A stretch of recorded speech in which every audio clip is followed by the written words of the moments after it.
Yan. Tuloy natin mga kasenyor. So ito na yung hukay ko. Yan. Pero bago ko taniman yan, yung hukay ko na yan, lalagyan muna natin ng manure. Ito yung manure.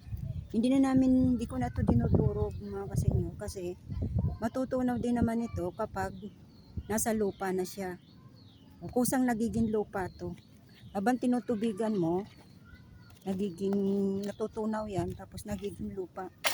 Kulay itim, nagiging kulay itim siyang lupa. Hukayan mo ng 2 hukay para ito tatanim mo pa ganun.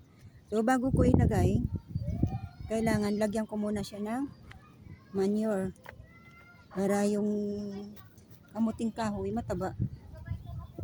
Mataba siya. Tapos yung lupa niya, kailangan 'di ba dalawa to. So dalawa din yung lalagyan mo, hati.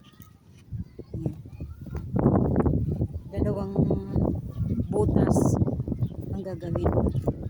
Yan, itinuturo ko lang to doon sa mga hindi sanay magsaka, mga kasenyor, tapos gustong mag-garden o kaya gustong sumubok magtanim ng kamuting kahoy.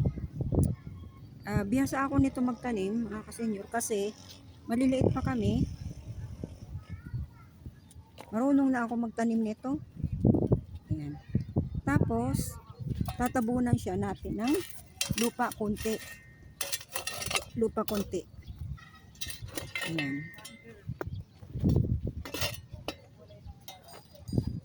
Tabunan natin ng konting lupa. Ito.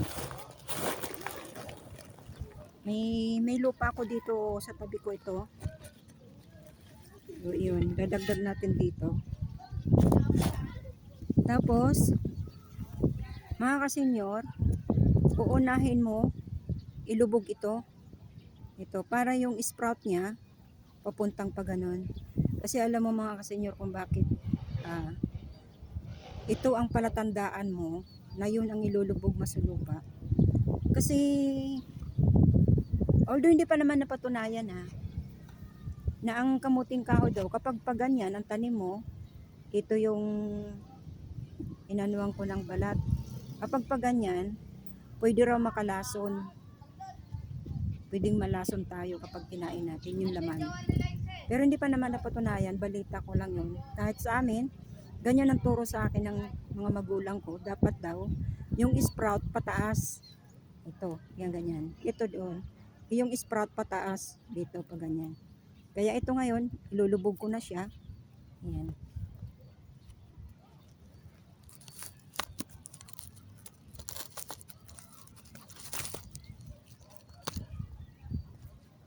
Ito. Tapos ito yung binalatan ko, pag ganyan din. Ganyan. Tapos, tabunan natin ulit ng lupa. Yan.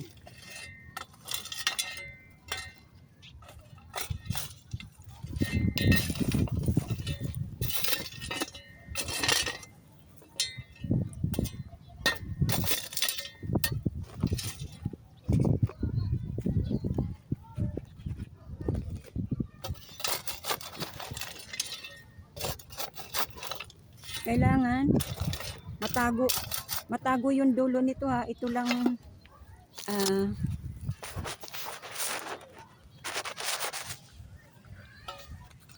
ito lang ang ililuto natin kapiraso, tapos ito din ganon din. Yan. Tapos kailangan matakpan natin siya ng lupa. Yan.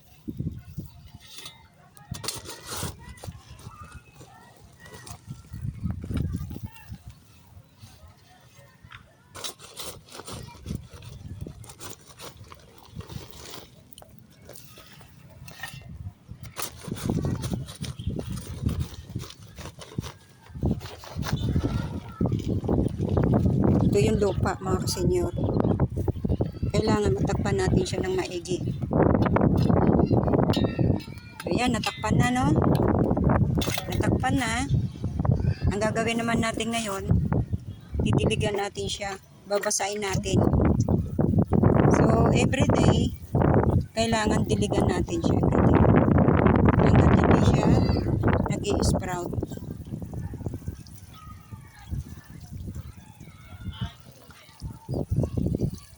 Babasahin mo ng maigi para pati ilalim, pati yung manure mabasa at matunaw siya agad.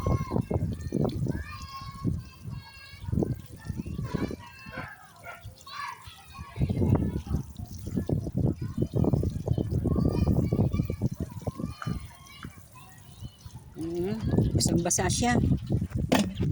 So, yan yun. Ganun lang mga kasenyor pagtanim ng kamuting kahoy. So, ngayon naman, ako'y magdidilig. Didiligan ko yung aking mga tanim. Yun. Yan, didiligan lahat yan hanggang dun, hanggang dun, hanggang dun. Yun. Tapos ito pa, ang dami. Bagong tanim. Kailangan din siya madiligan. Yun, may mga kamuting kahoy yan. Tapos ito, kamuting kahoy, itatanim yan dyan. Kailangan din hukayin ko. So, yun. Hanggang dito lang muna mga kasenyor. Kasi pa 5:30 na. Kailangan mag-umpisa na ako magdilig. Kundi hindi ko matatapos yung pagdilig ko. Kawawa naman yung hindi ko madidiligan. So, yun. Bye-bye. Hanggang dito na lang ulit. So, see you next video ko. Sana lagi niyong abangan yung mga update ng video ko. Ay update ng mga pananim ko. So maraming salamat ha sa panonood. Kahit medyo maikli lang, at least meron akong update.